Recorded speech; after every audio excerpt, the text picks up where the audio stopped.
I'm sure all of you know of this one. It was bundled with pretty much every Super Nintendo console at the time, so it's the first SNES game anyone would play when they first own it. Anyone who had religiously played the Mario games for the NES would know that Super Mario World was entirely different, yet fun and enjoyable at the same time. There's not much more I can say about this except that it's every retro gamer's best friend.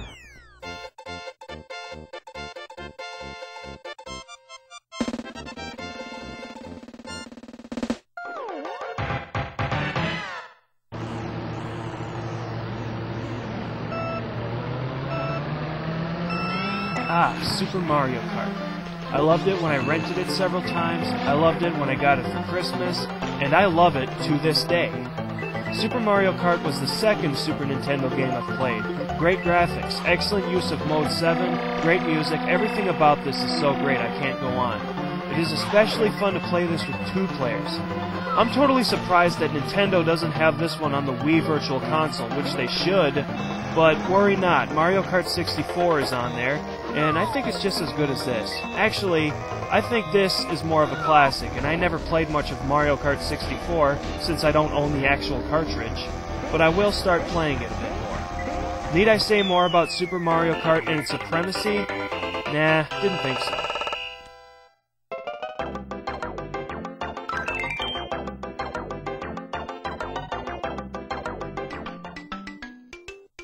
Super Mario World 2 Yoshi's Island. No Super Nintendo Collection should be without the prequel-sequel, I call it, to Super Mario World. This game has it all. Interesting enemies and bosses, a funnier atmosphere than its predecessor, wicked power-ups, a share of weird sound effects here and there. The list goes on and on. I really can't give enough praise to Super Mario World 2 Yoshi's Island. It's just so awesome.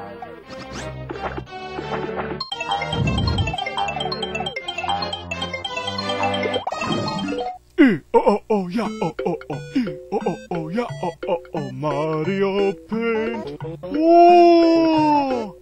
What better way to draw than on Mario Paint? Well, Photoshop maybe, but that's not what we're talking about here. Mario Paint doesn't just let you draw. Mario Paint lets you make music, animate, even play a game where you kill bugs with a fly swatter. While I think Mario Paint is cool, it has some of the strangest sound effects in an SNES game, more so than Yoshi's Island. Just listen to this.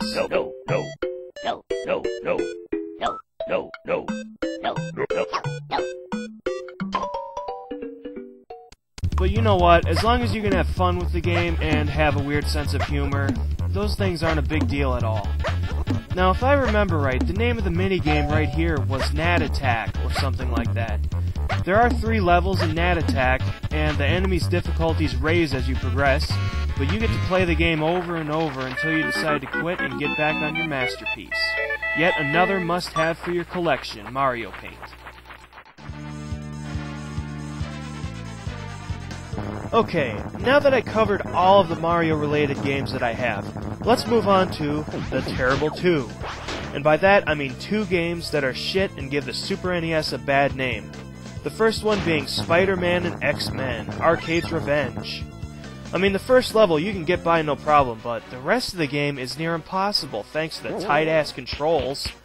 And besides, when the hell did Wolverine start fighting Jack-in-the-Boxes and clowns? And listen to this.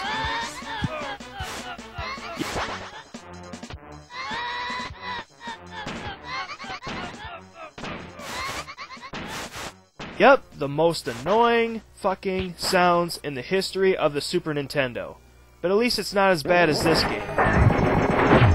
Oh my god, this game sucks so bad that it doesn't even deserve any commentary. Seriously, RoboCop 3 is the worst fucking Super NES game I own. Let's move on. I'm not really a big a fan of sports games as much as my older brother, so I don't have much to say about these games.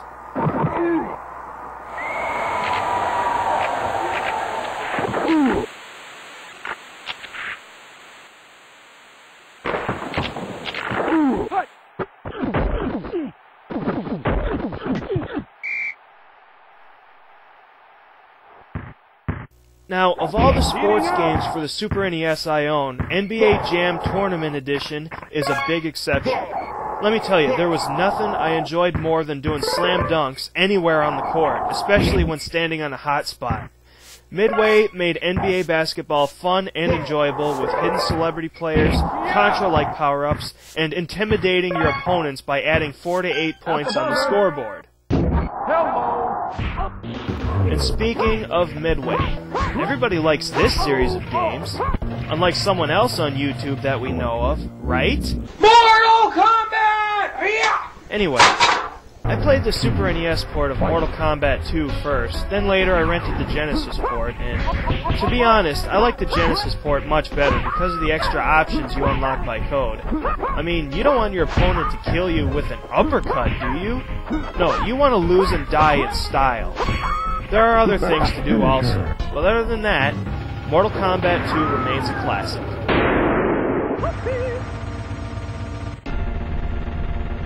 Scorpion wins.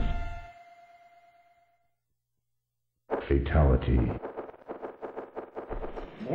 Samurai Showdown is a decent change of pace, although there are better fighting games out there like Mortal Kombat and Street Fighter. In other words, Samurai Showdown for the SNES is okay, but not the best fighter I ever played. My older brother got this one for Christmas, but I think Raw was better.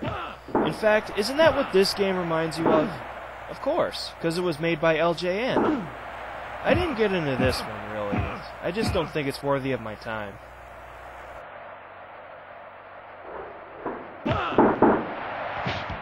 This has to be the best boxing game for the SNES ever. It's not easy, but it's not as hard as the original Punch-Out. It requires strategy like memorizing your opponent's patterns and moves like the original, but as long as you can do that, you'll have a really good time playing Super Punch-Out. I guarantee it. Another game that should be on the Virtual Console.